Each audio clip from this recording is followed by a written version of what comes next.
Olá pessoal, sejam todos bem-vindos. Aqui é o professor Wagner Dantas e esse é o nosso curso de Finanças Pessoais, as bases da riqueza. Muito bem, nesse curso o objetivo é criar uma base para que se inicie o processo de investimento, ou seja, é só através do processo de investimento que nós teremos as bases para criar receita, né, criar riqueza ao longo do tempo, criar uma receita autônoma, criar o seu patrimônio, elevar o seu patrimônio ao longo do tempo. Então, para isso, nós precisamos de administração financeira pessoal. A minha preocupação ao criar esse curso foi justamente a criação da riqueza. Qual que é o processo da criação de riqueza que nós temos ao longo do tempo? Para tanto, esse módulo 1, ele trata das bases da riqueza, conceitual, né, como que se cria a riqueza. Nós vamos falar um pouquinho sobre os gastos e as despesas, né? Falaremos também sobre o conceito de presente e futuro dentro das finanças pessoais, falaremos das armadilhas do consumo, falaremos do perigo de usar o dinheiro que não temos, né? E falaremos também sobre o preço do dinheiro, né? São tópicos introdutórios a finanças pessoais e espero que a discussão, depois com a leitura do texto e com as atividades extras, né, seja muito útil para você que está me assistindo. Muito bem. Então, em primeiro lugar, o que seria a base da riqueza? A base da riqueza, ela é a capacidade de poupança, ou seja, você tem que ter a capacidade de fazer poupança ao longo do tempo para que se torne próspero, para que se torne rico, né? Existem vários níveis de riqueza, mas a base principal é justamente a capacidade que você tem que obter ao longo do tempo de poupar recursos financeiros, né? Um problema que existe é que nós vivemos num sistema capitalista e o sistema capitalista é a base, ele se sustenta à base do consumo. Então nós somos a todo momento impactados por vendedores, experts no assunto, uma mídia que nos proporciona ali o sentimento de que quanto mais nós consumimos, mais prósperos nós somos. E na verdade essa sociedade consumista, se nós pararmos para pensar, vai contra os princípios aí da base da riqueza, né? Então há um incentivo muito grande para você fazer o consumo de forma antecipada, e da forma como esse consumo ele é efetuado, ele pode abalar as bases aí do que nós chamamos, né, de base de riqueza. Ponto fundamental na criação da riqueza, na criação de patrimônio ao longo do tempo, é um controle que nós devemos fazer sobre os gastos, né? Fazer uma boa reflexão entre o que é um desejo e o que é realmente uma necessidade, trabalhar até de maneira psicológica, né? A nossa mente, a nossa contabilidade mental, ela é muito influenciada quando o assunto é consumo e neste caso, como nós vimos, há uma pressão enorme, né, para que o consumo seja efetuado no momento, seja efetuado com base no que o outro possui, né? Nós costumamos fazer muita comparação, o ser humano ele compara muito, então o que o outro já possui passa a ser um desejo, né, de consumo para mim. E caso eu não esteja preparado para fazer aquele consumo, o meu gasto ele pode ser mais elevado do que a minha receita, criando um problema. Ou seja, se o meu gasto ele é maior que a minha receita, tá, isso vai causar um problema de curto prazo, pode levar isso para o médio prazo e até para o longo prazo. Então eu posso ter aí, na verdade, problemas de longo prazo caso constantemente os meus gastos superem as minhas receitas. Uma confusão que ocorre muito, né, na contabilidade mental é não saber lidar com as pressões que nós temos, ok? Por liquidações, promoções, né? Os vendedores são muito bem treinados, o sistema de mídia que é muito bem treinado aí, que cria uma pressão para se trocar, né? A poupança, ou seja, o que é o caminho natural, você poupar antes de consumir, ok? Pelo consumo presente. Então, isso nós chamamos de escolha intertemporal. Você está trocando, ok? Um consumo que você teria a capacidade apenas de fazer lá no futuro por um consumo presente. Então, às vezes, isso pode ser dolorido, isso pode doer um pouco, mas às vezes nós temos que deixar de consumir no presente, okay? Para efetuar esse consumo apenas numa condição melhor, uma condição mais favorável lá no futuro. Tá? Então, sempre pensar, será que vale a pena o consumo presente em troco do consumo futuro? Ou é realmente uma necessidade, eu realmente preciso desse produto e eu não consigo, né, abrir mão de consumi-lo no momento presente? O ideal é que faça aí uma reflexão entre presente e futuro nas questões financeiras, verificar se realmente há necessidade. Tá? A pressão é muito grande, como foi falado aqui, nós temos uma pressão do sistema de consumo, tá? Para que esse consumo seja feito. E isso é natural. Natural porque a nossa economia, ela depende do consumo, ela depende do consumo para crescer, só que de repente você, a tua família, ela não está naquele momento de consumo, né? E pressionado pela mídia, pressionado pelo status quo, ou seja, o ser, né? O querer ser, você vai acabar consumindo uma coisa que você não precisa, né? Trocando aí o seu futuro pelo presente.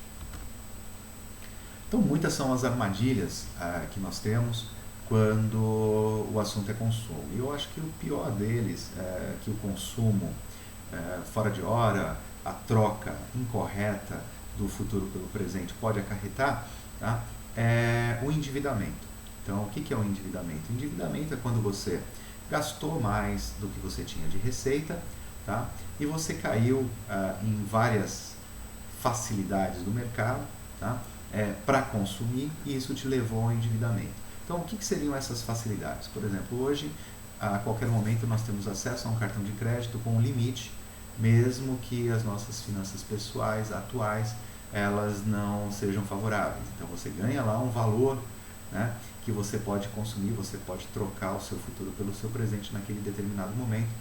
Uma facilidade muito grande, né? Basta você utilizar o seu cartão de crédito. O cheque especial, um pouco mais antigo, mas ainda presente na nossa sociedade, é aquele limite de crédito que vem associado quando você abre uma conta. Então, praticamente, hoje a facilidade de ser abertura de conta com os bancos digitais ficou muito fácil, qualquer um pode ter uma conta e normalmente o cheque especial vem associado a essa conta corrente. Tá? O velho crediário, também conhecido como carnê, né? Você faz lá um pagamento em 48 boletos, né? Tem aquele boleto para você pagar todo mês, tem aquele carnê que você tem que pagar todo mês, também é bastante antigo, hoje substituído aí pelas facilidades dos cartões de créditos empresariais, os cartões de créditos de bancos, né? Mas ainda existente em algumas regiões do país, você tem aí, na verdade, o crediário, tá? E várias outras formas que você tem de antecipar o consumo, empréstimos para familiares, né? O consignado, que afeta muito as pessoas da terceira idade, né? Senhores que já estão em momento de se aposentar e por pressão da família acabam incorrendo em empréstimos. Então essas pressões são chamadas aí de armadilhas, né? Então, se você tem muita facilidade aí para consumir, se você aceita essas pressões de consumo, tá? A armadilha do consumo ela está montada. E o final da história aqui vai ser justamente o endividamento. Quando você está endividado, você está com uma dívida maior aí do que a sua capacidade de poupança, acaba acarretando vários problemas, inclusive problemas familiares. Então, evitar as armadilhas do consumo. Bom, e se nós usamos o dinheiro que não temos? Ou seja, se nós vamos pegar emprestado, vamos trocar realmente o futuro pelo presente, se nós não temos o dinheiro, o que vai acontecer? O que acontece é que o dinheiro ele tem um custo, né? Ele tem um custo. Então, quem está disponibilizando esse dinheiro, normalmente o sistema financeiro, ele está utilizando o dinheiro de um terceiro, né? É algum investidor, né? Alguma pessoa que está postergando o consumo e está emprestando esse dinheiro para o sistema. Então, esse dinheiro que você vai fazer uso, esse dinheiro que você não tem, esse dinheiro que vai ser utilizado para antecipar o seu consumo, para trocar o futuro pelo presente, tá? Ele vai ter um custo. Ele vai ter um custo para você, você vai pagar por esse dinheiro. E esse custo é chamado de juros, né? Os juros do mercado financeiro. Tá? Então, lembre-se sempre, o dinheiro que você não tem, ele sempre vai ter um custo. Tá? Então, não cair nas armadilhas de dinheiro fácil, de crédito facilitado. Tá? Ainda nós temos uma economia que tem os maiores juros do mundo, e trabalhar endividado no Brasil, né, consumir com o tamanho dos juros no Brasil, ele é muito arriscado. Apenas para que você tenha uma ideia, se hoje, né, a taxa de juros de hoje, você pegasse um CDC, um crédito para comprar um computador, um crédito para comprar um celular, e fosse financiar isso, por exemplo, em 6 parcelas, né? O que iria acontecer? Tá? Se a gente pegar ali os juros do financiamento, né, dos empréstimos pessoais no banco, tá? Ele tem uma taxa ao mês de 3,72%. Né? Isso aí dados de fevereiro de 2019, março de 2019, 3,66%. Então vamos pegar aquela taxa, que é o 3,66%, né, considerando ali março de 2019, 3,66% ao mês. Se eu peguei R$1.000 emprestado, o que vai acontecer? No primeiro mês, né, de juros, né, eu vou ter R$36,60, ou seja, o 3,66%. Esse dado aqui é da ANEFAC, né, da Associação Nacional dos Especialistas em Finanças, dos Executivos de Finanças, né? Então ele me daria 36,60. O que acontece? Normalmente nós temos os juros sobre juros, né? Então, quanto mais tempo você fica com esse dinheiro emprestado, quanto mais tempo você utiliza esse recurso emprestado, mais você vai pagar juros. Então, no segundo mês, a parcela de juros, ele já incide juros sobre juros, ou seja, aquele juro anterior, 36,60, vai incorporar ao montante que você tinha antes, certo? E o seu saldo acumulado vai ser 1.074,54, né? Com a somatória das duas parcelas de juros, e assim sucessivamente. Ao final da história, no sexto período, quando você realmente vai pagar o bem que você adquiriu, olha só quanto que você paga de juros. Você paga em cima de R$1.000 em 6 meses, 240,70 reais aí de juros, né? Então, você está pagando uma taxa que ao ano seria de 53,93%. É muito alto, né? Então, os juros no Brasil, ele para antecipar, né, o seu consumo, para você trocar o futuro pelo presente, ele é muito alto. Então, nós temos que verificar e sair dessas armadilhas, ok? Se você quer criar uma base de riqueza, tá? Então, não entre em dívidas, né? Na verdade, a ideia principal aqui da base de riqueza é poupança e não dívida. Se você observar que o cartão de crédito tem uma taxa anual de 268%, não há patrimônio que resista se você constantemente não paga o total do seu cartão de crédito, está sempre refinanciando. Cheque especial da mesma forma, 279,29%. Então a dica é, para criar uma base de riqueza, para começar a fazer investimentos, você deve, em primeiro lugar, cuidar dos seus gastos. Nós vamos ver em módulos mais para frente ainda nesse curso, que você vai aprender a como fazer o seu orçamento pessoal, certo? Nós vamos aqui indicar planilhas, aplicativos que são fáceis de você gerenciar os seus gastos, mas não há como criar uma base da riqueza se você não tem capacidade de poupança. Então, o objetivo do curso é levar você para essa base. Então, nós vamos criar essa base de riqueza para que você consiga, com o seu esforço, com a sua receita, okay, criar a base para você começar a investir e começar a criar a sua riqueza.